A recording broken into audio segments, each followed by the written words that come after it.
First and foremost, it's an easy-to-use and interactive educational website.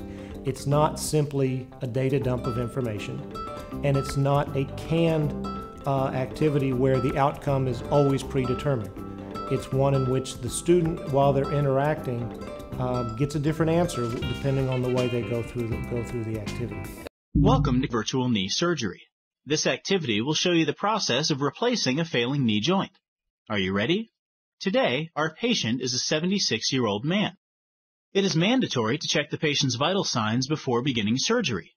An anesthesiologist in the operating room performs this step. If the patient's vital signs are not in the normal ranges, we will not proceed with the surgery. Using the healthy person's vital sign chart as a reference, can our patient undergo surgery today? The jig is put into position and helps ensure that the cuts made to the bone are exactly what are needed. Now hammer in the pins to hold the jig.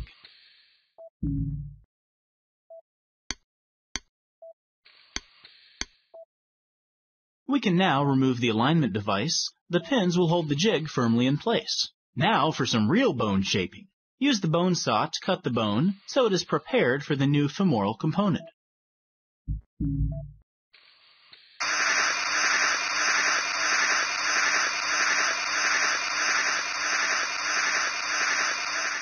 Another cutting jig, along with the bone saw, allows us to finish shaping the femur.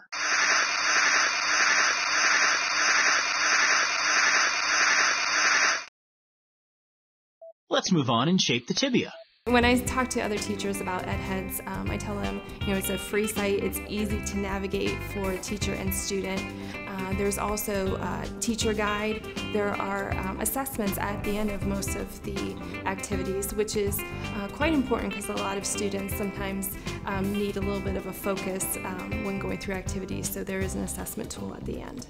I've determined that the blue Chevy Cavalier was traveling north on County Road 27, and the green Oldsmobile Alero was traveling west on Gary Road.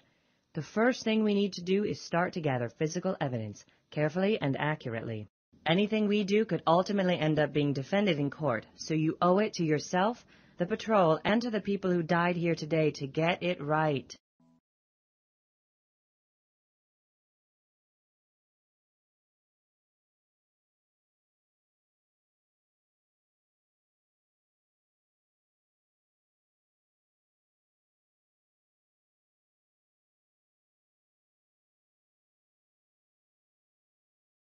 What was the distance between H and J? Write it down.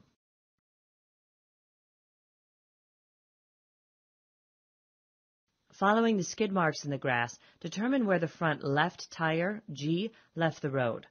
This location will be labeled F.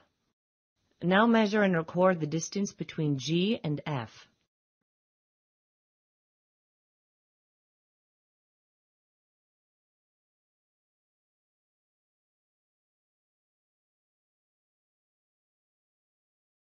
Good work. It's a safe place for kids to go to learn science, to learn engineering, to get interested in the things that we all hope that they're moving towards in their education and in their eventual careers. It's nice to have a safe, fun, and free website. Now that you've selected the cell you'd like to culture, we need to place it on a sterilized culture plate. But first, we need to be careful not to infect the culture with bacteria from our skin or hair. That's why we wear gloves, tie our hair back, and work in the biosafety cabinet, or fume hood. We're working under an ultraviolet light that kills any stray cells and bacteria that might try and sneak into our culture. We need to prepare the culture plate. I'll turn off the UV light. We don't want to kill our cells. Please wipe the area down with alcohol.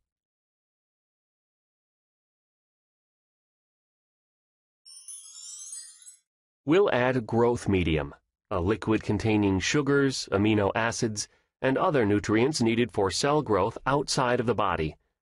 Use the pipette to place growth medium in the culture plate.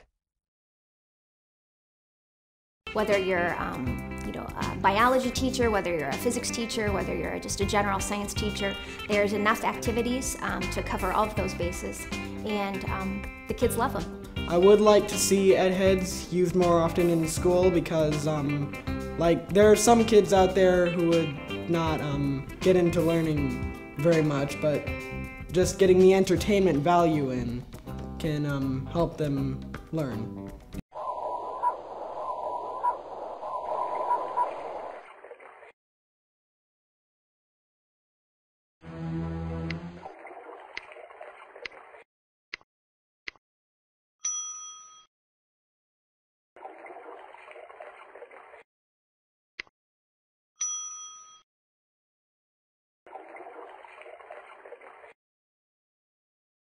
In terms of people using the activity after its first launch, the numbers actually skyrocket because kids are very, very effective at disseminating information.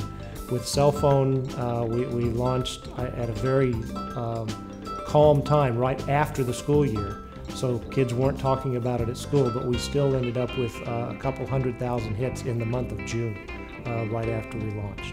We want a cell phone that will meet the needs of senior citizens, 65 and older, and help them use the product more easily.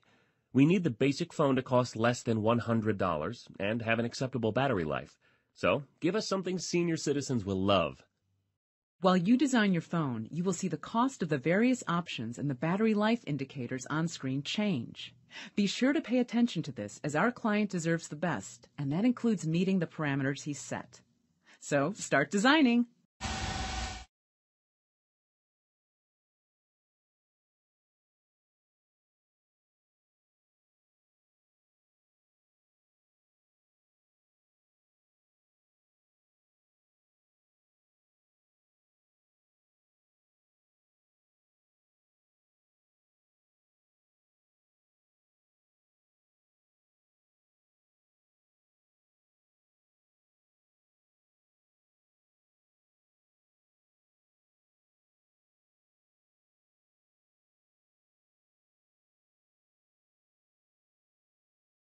This is great!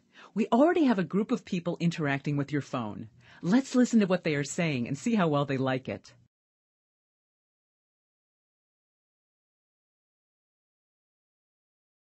This is much more streamlined than other models and seems easier to read.